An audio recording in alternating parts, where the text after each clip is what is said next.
Welcome to this video on electrical installations. We'll be explaining wiring, earthing, and switchgear in detail. Electrical installations are essential for distributing power safely. They manage the flow of electrical energy to various points of use. Wires are bare conductors covered with insulation. Cables bundle multiple insulated wires together for distribution.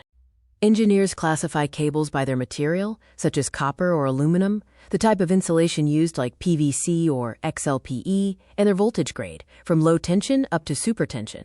Earthing is crucial. It connects metallic equipment parts to the soil, giving the equipment a safe zero potential.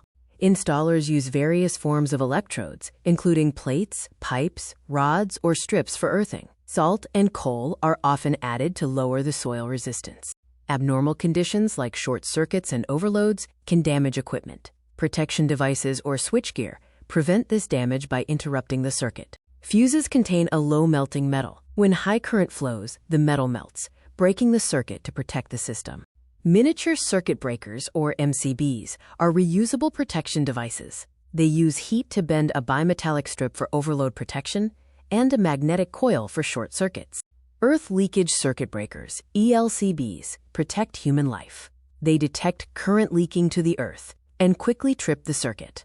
This table summarizes the primary differences. Fuses melt metal for equipment protection. MCBs use thermal and magnetic triggers, and ELCBs detect current imbalance primarily to protect human life. Installations deliver energy, which is calculated as voltage times current times time, often measured in joules. Power multiplied by time equals energy. Users must consume energy safely. Always replace damaged cords, avoid overloaded outlets, and use electrical testers to verify safety.